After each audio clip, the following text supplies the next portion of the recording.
Hey everyone out there, welcome back. I'm Steve. If you haven't joined me here on the channel, I've figured Audi before, and if you're a new subscriber, welcome to you too.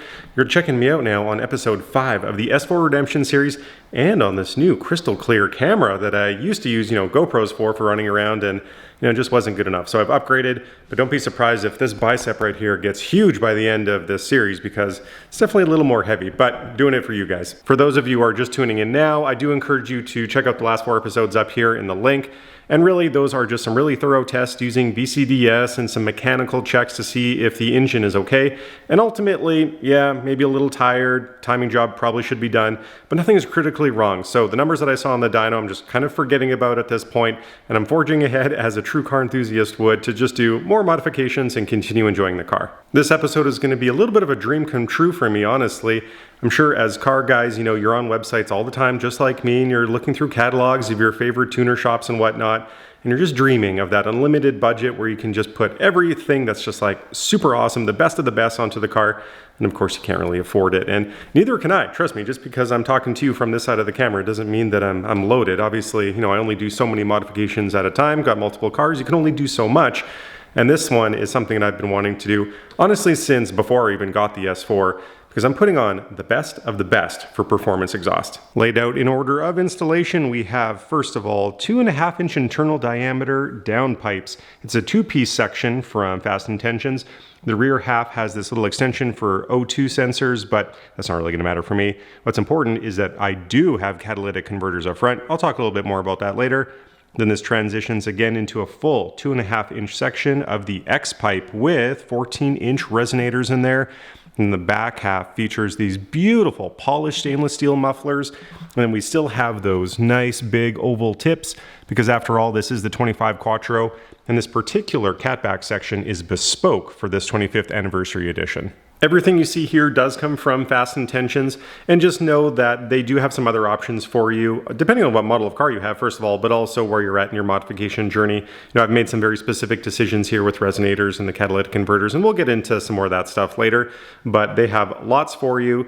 And also, I just want to address the fact that clearly I'm not doing headers. That is the missing puzzle piece here, but that is like an engine out only kind of job when you would do it during timing and potentially rebuild and all that other stuff. And I am simply not there. So this will be more than enough for now. It's going to be awesome. But also just know that these catback systems here are going to mate into headers eventually. So the JHM long tube headers, for example, they actually account for everything from the headers all the way up to the catback. They have integrated downpipes essentially into them. They're quite big units.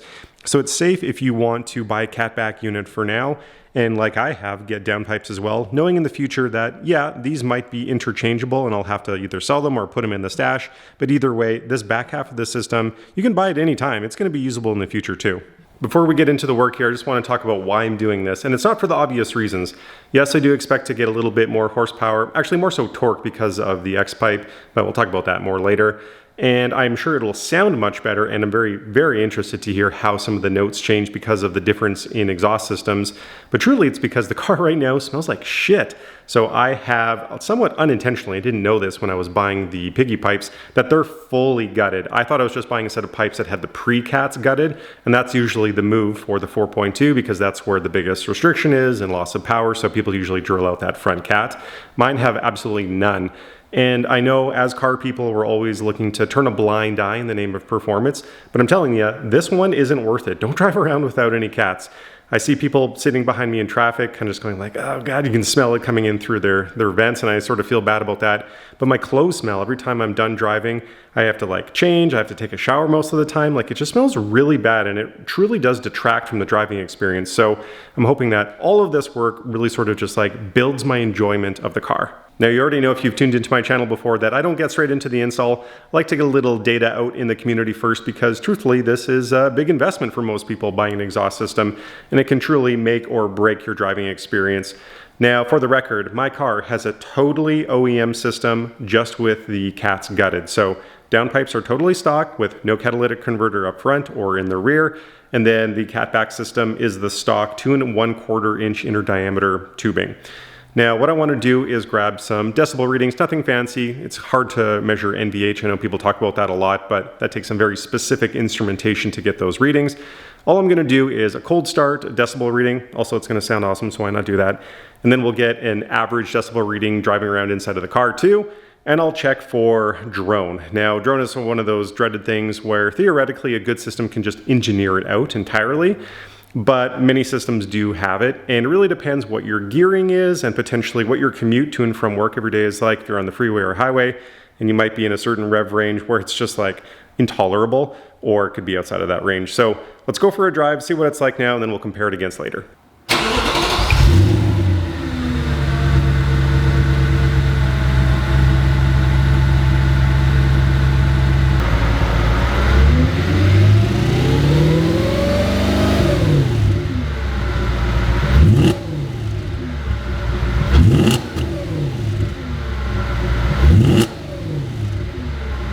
Off we go on our usual loop. Now, one thing to keep in mind here is definitely that I've changed out lots of mounts on this car, right? I've got the engine mounts done, snub mount, trans mount directly below me, and then the diff mount out back too. So a lot of the cabin noise that I hear is actually like transmission and engine, true NVH, sort of resonating into the cabin. It's not super quiet in here, but at idle it is many decibels. Anyways, it's plenty comfortable of an experience right now. Usually I'm rolling around in sort of like, I don't know, lower to mid fourth gear like that, just because I feel like lots of power is on tap, and if I really want to mash it, I can. And speaking of that, let's do it. So I'm creeping up at 3, and here we go.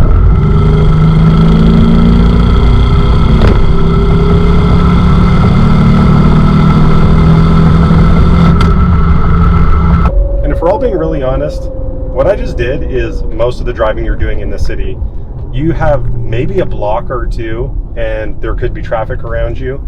You're probably doing like second, third gear pulls all the time. We're not all doing like 100-mile-an-hour plus pulls around, unless you hit a highway or a back road or something like that.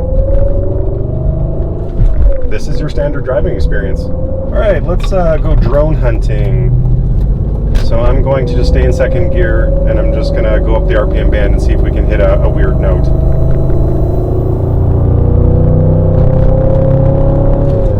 So that was just 2,000 to 4,000 RPM.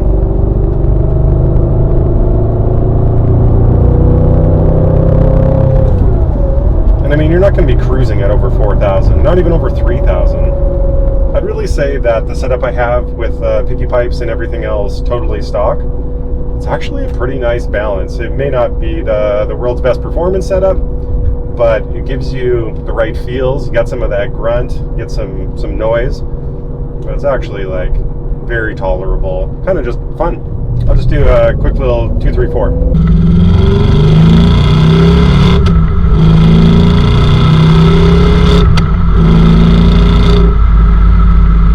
I definitely have no complaints with the soundtrack so far with this setup. Let's charge the exit with full burble.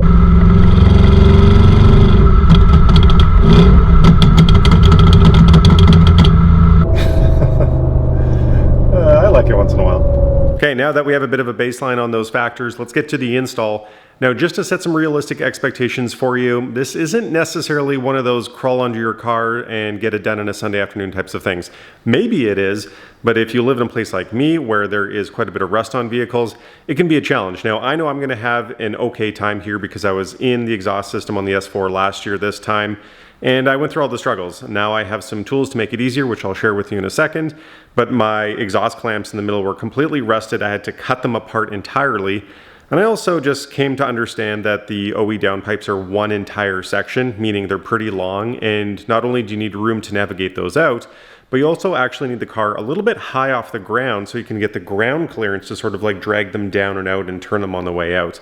The last thing that you'll run into maybe is oxygen sensors that are stuck. Very, very common. You'll see why people talk about putting a little anti-seize on there on the way in, and you might need to use a torch to get them out, and whatever trick you might have. Again, I've got a little socket I'll show you in a second that'll probably save your ass at least a couple hours. But anyways, it's not too bad, but just be prepared. I also really love using my quick jacks, and I have a review of my setup right here. It just makes it so easy to lift the car up and down, and you get that much more clearance and honestly safety and security, in my opinion, from working under a set of quick jacks. But I just wanted to call it out because it's an advantage I have, but also I have had a couple of questions about how you actually lift the car like that, and I just want to show you something. In essence, a quick jack is really just a hydraulic arm that moves this big tray up and down, but clearly if this were to go up, it would hit the bottom of the car right now. So enter the blocks that the system comes with, and you just take these. There's a few different thicknesses depending on how much height you want to get, and you can stack them too, and you just pop it into the tray. But obviously this will become a problem on our cars because of the pinch weld, but not so when you pick up an extra set of these. So it's an accessory, you have to buy it extra, and it's just another one of the blocks, and clearly there's grooves cut in it.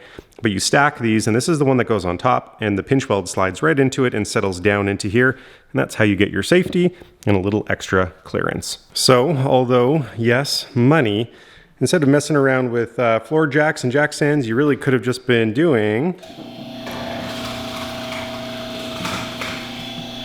so much easier. And look how high she's gonna go. Beautiful. There. Look how easy it's going to be to get under there. These other two items will become your best friends. This is an exhaust hanger plier, and it's really actually quite simple. You just wrap it around the rubber grommet, and the little knob here pushes back on the exhaust hanger itself, while this other side pushes on the rubber in the opposite direction. You can kind of just like pop things out, and I'll show you that a little bit later. And then this guy is what's going to get some of your stubborn O2 sensors unstuck, and you'll see why this slot is going to be necessary when I slide it around one of my sensors and show you. But this is way better than trying to put an adjustable crescent wrench on an O2 sensor and just like crank away. While you're watching me use those products in the video today, if you want to learn more or buy them for yourself, just jump down into the description of this video and you'll see them there for a link out to Amazon. It'll make by far the most sense to just start at the back of the car with the catback. You'll find an exhaust hanger attached to each muffler, so two back there, and then one in the middle holding up the resonator. And I found it's actually really easy to manage this all by yourself. You don't need a second person. If you take a floor jack and lay a 2x4 across it, pump it up so that the 2x4 is actually holding up the dual mufflers on the back, taking that weight. So when you get rid of the two exhaust clamps that are holding the catback to the downpipes and take that off, you can just easily manage it by yourself and then slowly let down the weight of the mufflers all by yourself. All right, I'm gonna see if I can give you a good view of how these exhaust hanger pliers work. Granted, this is always tricky to do with one hand while you're doing the YouTube thing, but really it's as simple as placing your pliers like so, and pulling and twisting. And if you've ever tried to get one of these off with a screwdriver, you know how impressive this is right now that you're watching me do this with one hand. There we go. It's out, just like that. Pretty cool. And now you're looking at a set of frog legs down on your garage floor. I totally forgot the last time I had these out that these are already failing. The outermost shell of the muffler is totally cracked open from rust there, and I have another spot starting right about here. So it was time to replace these anyways. So at some point you're gonna have to tackle your oxygen sensors in your post cats here. These are just oxygen sensor spacers that I put in before I had to tune to trick the computer, so don't worry about that. But ultimately you're going to be forced with the reality of coming in with your big 22 mil wrench, going onto your oxygen sensor, and just trying to reef it off of here basically. And you know what? You might be successful. However, if you want to hedge your bets a little bit, you can get one of these right here. So the whole point of this slot is that you can go upstream a little bit, and that will get the wire through, so you can actually wrap this down onto the sensor, and then take your pick of what connection end you want to go in, 1/2 inch, 3/8, whatever. Put your wrench on there, and then with all the grip in the world, ta-da! Now you can actually just use your wrench and spin it off. Mine's really loose because I've been in here recently. And don't worry that the wires will twist upon themselves. They will be able to twist enough for you to back out that sensor the whole way, just enough. Ta-da! So if your day wasn't just ruined trying to get those oxygen sensors out, it will now be. you need to take off these axle shields right here. There's 3 Allen-headed bolts. The one at the very top on the other side is the hardest one to get to. It's super annoying. I know, I'm sorry. You just have to use a bunch of extensions and whatever you can do.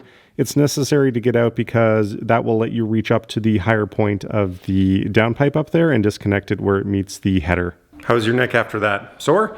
Yeah, me too. So, one quick thing to do up in the engine bay before you can go back down and then pull out the downpipes. And that is to locate and unplug your oxygen sensor plugs. You're just going to take the bottom half of it and send it back down so that it comes out with the catalytic converter itself, the whole downpipes. You're going to find them on the firewall. There's a little 4-pack of plugs on the driver's side. It's actually going to be sort of like behind and under the coolant tank, but as you can tell, I didn't lose any coolant. Just undo that little screw and just pull it up out of the way. On the left, you'll see it plain as day right up here. It's second from the left. And really, these plugs are big 6 pins. You can know for sure because they have 5 different colored wires coming out of the bottom. Pretty easy to get at. Pull them out, shove them down. Finally, just tackle those 3 exhaust nuts up at the top, one little bracket holding the downpipe to the transmission, get rid of an oxygen sensor, and you should be looking at something like this. Now, don't get excited. Don't throw away your oxygen sensor or the bracketry up here. You will need to transfer all this onto your new stuff. We have finally made it to the install time and I'm super excited, and I really want to break down some of the similarities and differences between these pipes because they're actually all passenger side pipes that I've collected here for you.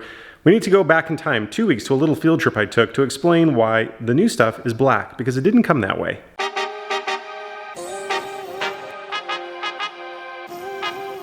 Hi, my name is Randy. I work here at Custom Powder Solutions. We're a specialized custom powder shop. We also do ceramic. We do a lot of laser work. I run the laser department here. Basically what we do is the ultimate custom work that you want for your projects.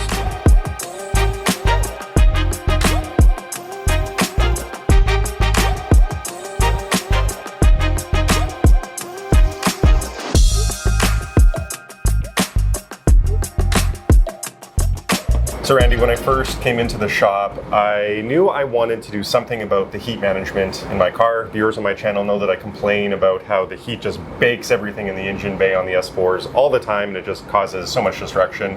And I think it's sort of a car guy thing to just think about, oh, I need ceramic coating. But realistically, why would someone use ceramic coating? What's the benefits over it, let's say, powder coating? The benefits why you want to do ceramic is for the thermal barrier it creates. So you got maybe 400 degrees with powder, and when you go ceramic, you got about 2,000 degrees of heat protection. So when I first came in, I brought you my raw exhaust. It was stainless steel, and you were explaining to me all the work that goes into the preparation before you actually put down the ceramic coat. What exactly do you have to do? It's like anything, really. It's 90% prep work. If you don't get the prep proper, then your product's just not going to come out right. So anything like this, it is very important for this. Honestly, we're just going to do the chrome part. We have to get rid of the chrome. We have to blast it. You need a good profile. That's got to be a proper blast. Once you have the profile, then the ceramic will actually be able to stick, almost embed within the metal. So it has that proper cure. If you just go on top of this, it will just peel off within months. And here is the finished piece, at least one of my downpipes that I brought over. Now, how exactly do you put the final ceramic coat on here? Is it any different than powder coating? Yeah, 100%. Powder coating is electrostatic, meaning you charge the product, you charge the powder, and it's electrically connected. Ceramic is a liquid, so we use an HVLP gun, just like spraying a car. So it's basically like painting.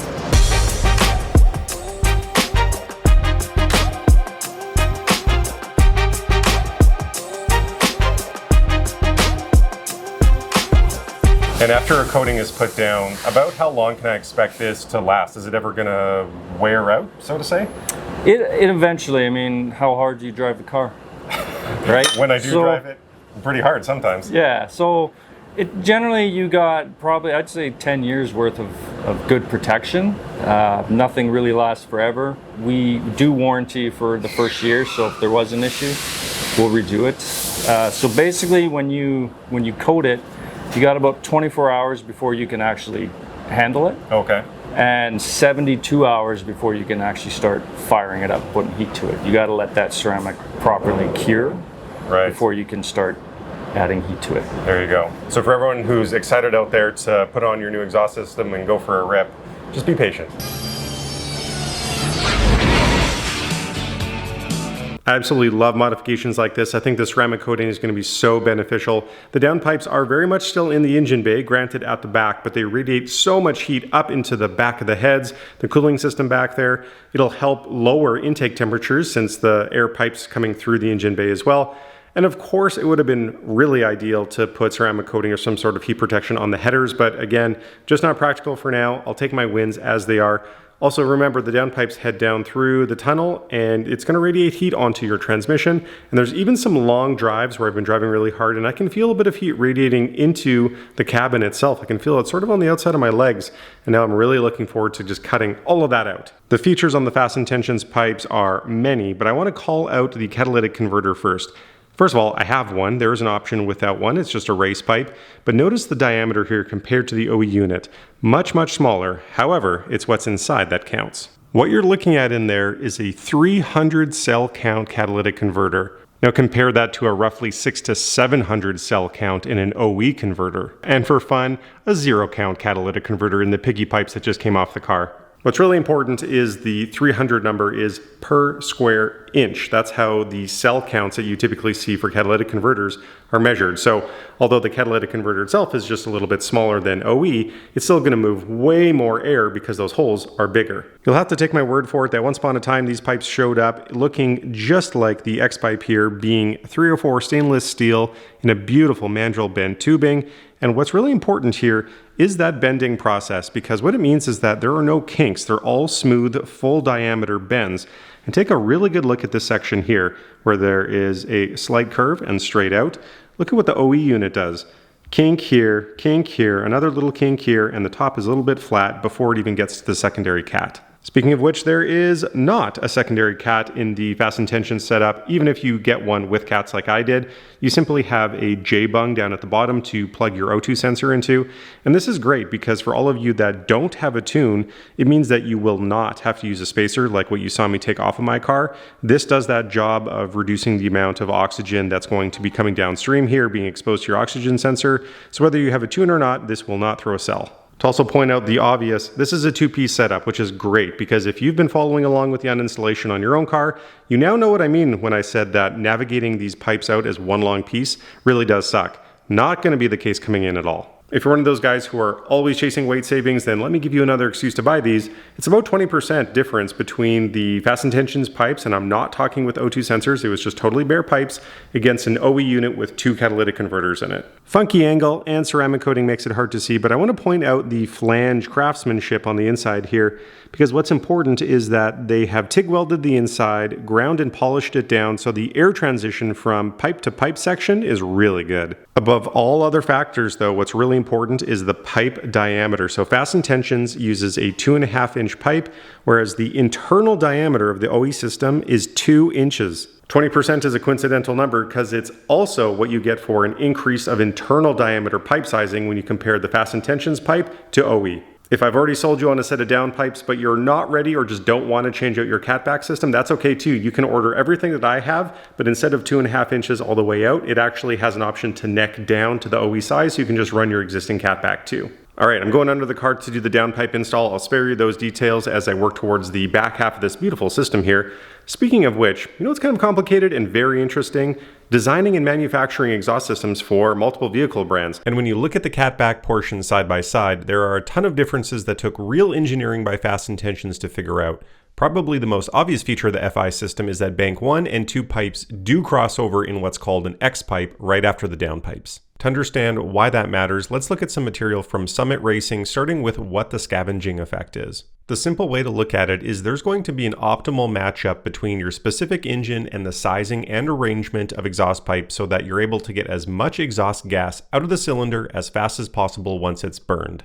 To perhaps state the obvious, in a 4-stroke engine, any one cylinder is going to produce an exhaust pulse once every 2 rotations of the crank on its exhaust stroke, and every other cylinder will pass its exhaust stroke before the cylinder finishes its next cycle. This all happens very, very quickly. Now consider the firing order of the Audi V8 and how those pulses get produced. It'll go bang 1, 2, 1, 2, 2, 1, 2, 1.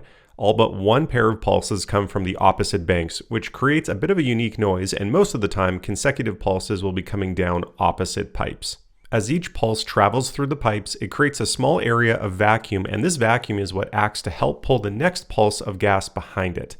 When a company like Fast Intentions is designing an exhaust system for a car, they need to calculate what the best internal diameter of the pipe should be, because it's not always as simple as giant pipe equals exhaust gas leaving the cylinder as easily as possible. If the pipe is too wide, the speed will drop because the pulses become too weak to create a sufficient vacuum behind it that would have sped up the entire stream of exhaust. You need to find a pipe size that balances the removal of back pressure while maximizing the velocity of the exhaust gas. The secret sauce of the Fast Intentions catback is in the X-pipe. The connection point forces exhaust pulses to cross to the opposite pipe, and when the air passes by an angled opening, it actually speeds up even more and creates a vacuum on the hole it's traveling past, aka the Venturi effect. That's how you maximize scavenging and create a really unique, bit higher pitched, more performance sounding exhaust note. The other bit of design engineering required to maximize the power from an aftermarket exhaust system that uses an X-pipe is where to place it. The location of the X-pipe is likely going to be impacted by space restrictions due to transmission clearance, drive shaft location, ground clearance, and tunnel braces. The goal is to place it as far upstream to get the exhaust pulses to converge as soon as possible though. Now you have a keen appreciation for the difference in designs. Obviously the OE system doesn't have a crossover in it at all. Also, Fast Intentions, of course, has the resonator after the crossover, whereas the OEM system has it upstream. And then what's always killed me about the OEM is the pancake section down in the back. Instead of just changing the angle of the tubes itself, they said, yeah, let's take this 2 inches and let's make it even tighter in the back. Clearly a huge departure from the full 2.5-inch tubing. At this point, you can just tell it's a product of art. Truly, the work speaks for itself, and the little touches are noticeable. The welds are just really nice and consistent, very pretty looking all across the X-pipe and the rest of the back portions where they're connected to the mufflers. Also, the mufflers are literally polished shiny enough that you can see yourself in it.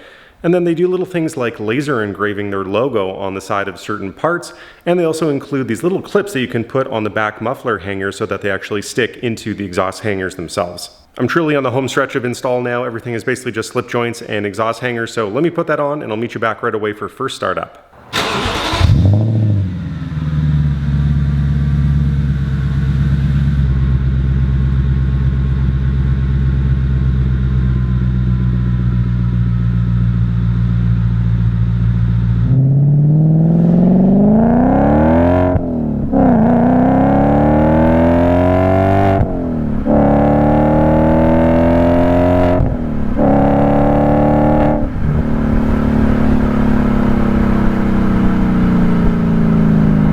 So truth be told, I've actually been driving around with this exhaust on for the better part of about 2 months now, but I have to say I absolutely love it. It has completely transformed the personality of this car. It is maybe a little bit louder than I expected it to be, but it doesn't mean it's bad. I actually really like what it's done for the car. You're out with me early this Saturday morning on a little cruise down our lovely white mud in Edmonton. Far from a perfect road, very bumpy. It's just a little 3-lane freeway in the middle of the city. And it's kind of important to talk about this because a lot of the times if you have a commuter car, this is when the drone would happen. And right now you can hear me, I'm cruising at about 2200 RPMs. You know, I'm on the throttle, but I'm not accelerating. And I'll just stop talking for a second.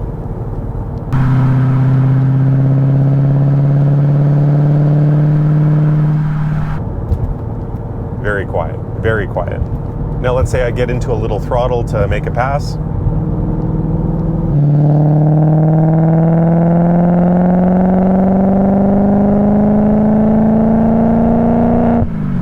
You can still have a normal conversation in the car. It's not going to bother anyone. My first drive after installing the system was incredible. I noticed 2 things right away.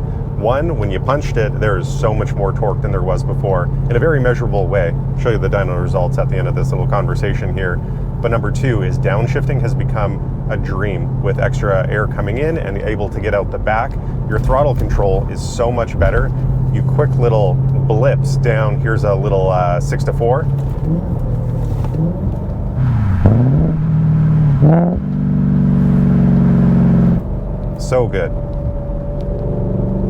Drone test number 2. Now I'm out on sort of like a highway type of situation. I've got my cruise control set at about 65 miles an hour. This is what it sounds like cruising around at about 2400 RPM in 6th gear. It's definitely more noticeable, but still not at the point that I would describe as annoying. Driving around the city has become much more fun. Now it sounds really good, so, you know, I can just put it in 3rd and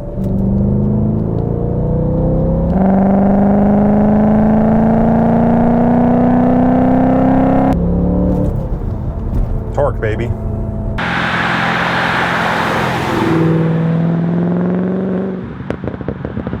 I think more than anything, though, it's that personality, like I was talking about, that changed.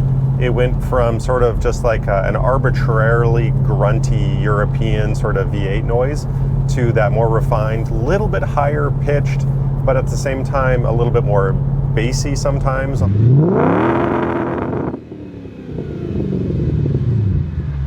It's just, it sounds like a totally different car. Like it went from like a run-of-the-mill production V8 to like a refined machine.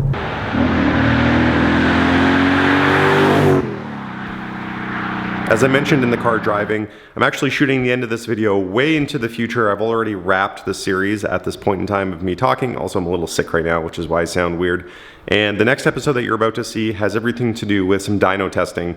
Now, what is important here is that I had a very great opportunity to go back to S Motorsports, so same shop, same dyno as I went to last year, and check out last year's dyno numbers. Now, all that's important is the peak horsepower and torque numbers. Don't worry about the curve, we'll address that in the next episode. And now I went back, so same conditions, same everything. The only changes was this exhaust system and the Jackal Motorsports intake. And check this out, 12 extra horsepower and 38 more foot-pounds of torque just with these two mods. And with that bombshell, it is a wrap on this episode. Thank you so much to Fast Intentions and Custom Powder Solutions for helping bring this episode together. I absolutely love this exhaust. Go jump on Fast Intentions website to see what they got for your car if you want to make it sound just as good as mine. And like I said, next time, it is the finale. We are going to get our redemption out of this redemption series. We're going to hit the dyno a couple of times, actually. First, we'll start with prepping the car, and then we're going to go see what numbers this baby puts down. So thanks for watching. Subscribe, like, see you next time.